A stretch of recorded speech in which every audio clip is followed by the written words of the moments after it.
नमस्कार। आज हम एक बहुत ही दिलचस्प विषय पर बात करने वाले हैं, जलपरियां। ये ऐसे पौराणिक जीव हैं जो सदियों से हमारी कल्पनाओं में, लोक कथाओं में बसे हुए हैं। हाँ बिल्कुल, हर कोई इनके बारे में थोड़ा बहुत तो जानता ही है। सही। और आज हम इन्हीं की दुनिया में थोड़ी गहराई तक जाएंगे। हमारी ये चर्चा जलपरियों का पौराणिक संसार नाम के एक संकलन के कुछ खास हिस्सों पर आधारित है। जी। मकसद ये है कि हम इन स्रोतों से समझें कि जलपरियों से जुड़ी सबसे अहम और दिलचस्प बातें क्या हैं। तो पहला सवाल यही उठता है कि भाई, ये कहानियां दुनिया भर में इतनी आम क्यों हैं? इनकी शुरुआत कहाँ से हुई होगी? ये वाकई एक बहुत गहरा सवाल है।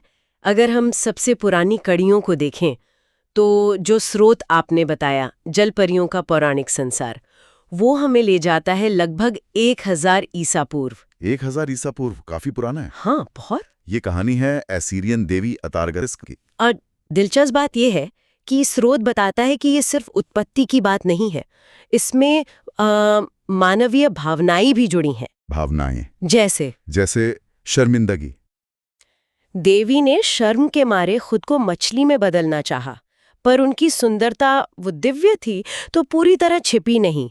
वो आधी इंसान आधी मछली रह गई। अच्छा, तो मतलब वो जो आधा मानव आधा मछली वाला रूप है, उसकी शुरुआत एक तरह से शर्मिंदगी से हुई। एक तरह से हाँ, स्रोत इसी भावनात्मक पहलू पर जोर देता है। यहीं से वो एक इमोशनल बेस मिलता है जलपरी की छवि को, जो बाद की कहानियों में और विकसित हुआ। ये तो कमाल की बात है। लेकिन ये आधा मछली रूप ही क्यों इतना चला? मतलब कोई और जानवर क्यों नहीं? क्या स्रोत इस बारे में कुछ कहता है? स्रोत सीधे तौर पर तो नहीं कहता, पर इशारा है कि मछली का रूप शायद समुद्र की गहराई, उसके रहस्य और जीवन, इन सब चीजों से जुड़ा था। और ये जमीन पर रहने वाले समाजों के लिए ज्यादा प्रासंगिक रहा होगा। समझ आता है। और देखिए, यूनानी पौराणिक कथाओं में भी ऐसे जीव मिलते हैं। साइरन का जिक्र आता है। हाँ, साइरन, वो जो अपने गाने से लुभाती थी। बिल्कुल।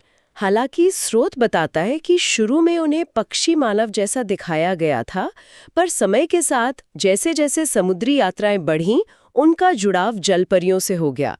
वो नाविकों को लुभाकर मौत की तरफ ले जाती थीं। डरावना है। हाँ, और फिर नेरिड्स भी थीं। वो समुद्री अप्सराएं थीं, थोड़ी अलग, ज्यादातर समुद्र की शक्ति और सुंदरता का प्रतीक मानी जाती थी। और ये सिर्फ मेडिटेरेनियन या यूनान तक ही नहीं था ना? स्रोत तो कहता है कि दुनिया भर में फैला था। हाँ बिल्कुल। स्रोत अलग अलग संस्कृतियों के बहुत अच्छे उदाहरण देता है। जैसे यूरोप में, वहाँ नाविकों से जुड़ी रोमांटिक या कभी-कभी दुखद कहानियां ज्यादा मिलती हैं। और जापान में, वहाँ का भी कुछ जिक्र था? हाँ, जापान में निंग्यू का जिक्र है। स्रोत के मुताबिक ऐसा माना जाता था कि उसका मांस खाने से अमरता मिलती है। पर ये सिर्फ अंधविश्वास नहीं था, ये शायद प्रकृति पर काबू पाने की जो इंसानी इच्छा होती है, उसे दिखाता था। अच्छा, अमरता का लालच। और भारत में विष्णु का मत्स्य अवतार है। ऊपरी हिस्सा मानव, निचला मछली का। पर यहाँ ये रूप बिल्कुल अलग है। यहाँ वो रक्षक हैं, बचाने वाले। पश्चिम की कहानियों से काफी अलग मायने हैं। हाँ, ये तो बिल्कुल अलग दृष्टिकोण है। और इसी तरह स्रोत अफ्रीका की मामी वाटा के बारे में भी बताता है। वो सिर्फ जलदेवी नहीं है, वो धन, उर्वरता, आध्यात्मिकता, इन सब की एक शक्तिशाली प्रतीक है। उनमें सुंदरता भी है और खतरा भी। तो मतलब हर संस्कृति ने अपनी तरह से इन मिथकों को गढ़ा, अपनी जरूरतों और डर के हिसाब से। बिल्कुल सही। स्रोत यही दिखाता है कि कैसे अलग-अलग समाज अपनी उम्मीदें, अपने डर समुद्र के इन मिथ्यकीय जीवों पर डालते थे। ये तुलना तो वाकई बहुत दिलचस्प है। अच्छा, अब जरा इनके रूप रंग पर आते हैं जो स्रोत में बताया गया है। आधा इंसान आधी मछली वाला रूप तो सबको पता है।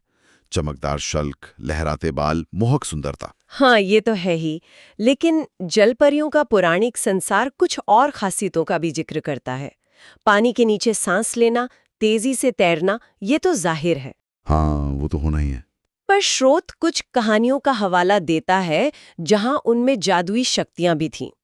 जैसे मौसम को कंट्रोल करना या इंसानों को भ्रम में डालना, कभी-कभी भविष्य बताने की शक्ति भी। ओह, मतलब सिर्फ सुंदर नहीं, शक्तिशाली भी। हाँ, बहुत शक्तिशाली और रहस्यमयी।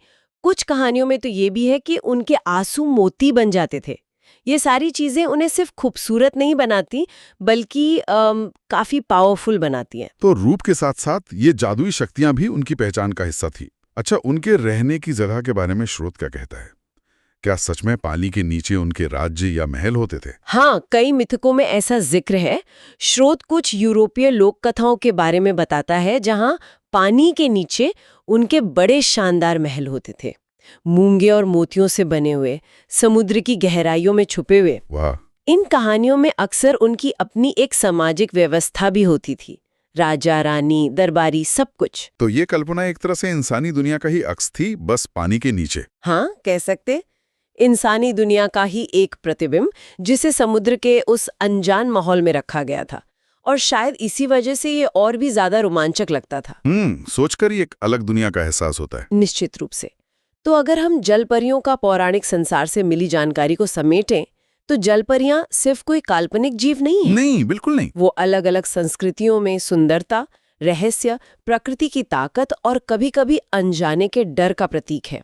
उनकी कहानियां सिर्फ हमारा मनोरंजन नहीं करती, बल्कि समुद्र के साथ हमारा जो एक जटिल रिश्ता है और हमारे जो गहरे सांस्कृतिक विश्वास हैं, उनको भी दर्शाती हैं। सही कहा।